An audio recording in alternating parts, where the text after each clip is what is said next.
কাশ্মীরে জঙ্গি হানায় নিহত ঝালদার মনীষ রঞ্জন। মঙ্গলবার জম্মু কাশ্মীরের পেহেলগাঁওয়ে এক নৃশংস জঙ্গি হামলার ঘটনা ঘটে। এই ঘটনায় নিহত হন ঝালদা শহরের বাসিন্দা মনীষ রঞ্জন মিশ্র।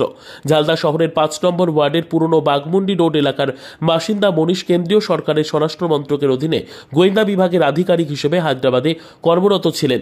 ৩ ভাইয়ের মধ্যে মনীষ বড় ছিলেন। তার বাবা মঙ্গলেশ মিশ্রা ঝালদা হিন্দি হাই স্কুলের প্রধান শিক্ষক ছিলেন। কয়েক বছর আগে অবসর নিয়েছেন। ঘটনার খবর চাউর হতেই বুধবার সকাল থেকেই পড়শিদের অনেকেই ভিড় জমিয়েছেন মনীষদের বাড়িতে। মনীষের ভাই বিনীত বলেন, কাল থেকেই বিকেলে খবরটা পাই তাদের কাশ্মীর থেকে বৈষ্ণব দেবী মন্দিরে যাওয়ার কথা ছিল। আমরাও ঘর থেকে সেখানে যাওয়ার উদ্দেশ্যেই বেরিয়েছিলাম। পথে খবর পেয়ে ফিরে আসি।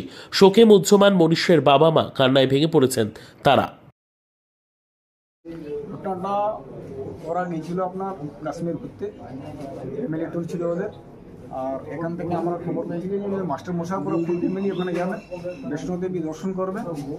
জাস্ট ফ্যামিলি কালকে বেরিয়েছিল, কিন্তু যখন ঘটনার খবর পেয়ে তখন ফ্যামিলি রিটার্ন ব্যাক এসেছে। আবার ওরাও ওখান থেকে বৈষ্ণোদেবী আসার গল্প ছিল। কিন্তু এইভাবে যে ঘটনা, দুর্ভাগ্যপূর্ণ ঘটনা ঘটে গেছে এখানে, ফ্যামিলি আহত হয়নি, আবার বাড়িতে ফিরে এসেছে। আবার দেখা যায় যে আগামী এবার কি হচ্ছে, আমরা অপেক্ষা করছি যে ওনার পার্থ শরীর মানে এখানে পৌঁছাবে। তারপর আমাদের যা করণীয়, ফ্যামিলি করণীয়, সেটা ওরা করবে। ওরা কি চাইছেন এখন? আমরা চাইছি যে জাস্টিস। এই ধরনের মরণ করণ যদি টুরিস্ট প্লেসে মানুষ যাচ্ছে আর এই টেররিস্টের অ্যাটাকে যদি মারা যাচ্ছে, তা পরিবারের ক্ষতি, দেশের ক্ষতি। এই ধরনের যদি কার্যক্রম যদি থাকে তাহলে তো পুরো কাশ্মীর ব্ল্যাকআউট হয়ে যাবে। কী করবেন আপনার? টুরিস্ট যাতে বন্ধ হয়ে যাবে। আমরা আপনার চ্যানেলের মাধ্যম থেকে কেন্দ্র সরকারের গৃহ মন্ত্রণালয় থেকে এটাই আবেদন করব যে জাস্টিস আমরা চাই।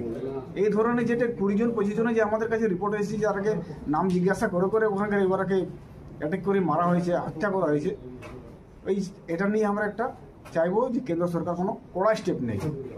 উনি কেমন ছিলেন? ছেলেটা খুবই মৃদুলভাষী। ওর মতন ছেলে আমি নিজের জীবনে এখনও আমার পাইনি। আমি খেলার মাঠে আমাদের সঙ্গে দেখা যেত, এত নরম ছেলে, এত সরল ছেলে, তার মনে কোনো ভেদাভেদ কিছু ছিল না। মানে জাস্ট লাইক একটা গড, ছেলেটা গড ছিল, গড। সবসময় মুখে হাসি ছিল তার। কি করতেন উনি? উনি তো সরকারি ডিপার্টমেন্টে ছিলেন, সেটা আর বলে এখন কোনো লাভ নেই, সেটা তো উনি চলেই গেলেন, তো আর কি করবেন। কি নাম আপনার? আমার নাম আদিত্য শর্মা।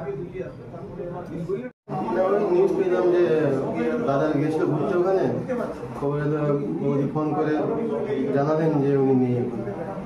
কীভাবে হয়েছে ঘটনাটা? আতঙ্কবাদীরা গুলি করে দিয়েছে। কোথায়? পেহেলগামে। কে হয় আপনার? আমার দাদা। কি করতেন উনি? মিনিস্ট্রি অফ হোম অ্যাফেয়ার্স ছিলেন। আর কি খবর আছে, কি তথ্য পেয়েছেন? আর বেশি কিছু খবর নেই। উনি ওনার দেহ কি এখানে আসবে? বলেছে কালকে আসতে পারে, এখন কিছু ঠিকঠাক বলেনি। কি নাম আপনার? বিনীত রঞ্জন। আমি ছেলেটাকে মানুষ করেছিলি, কলে খেলাইছিলি, আর ছেলেটা মারা গেল।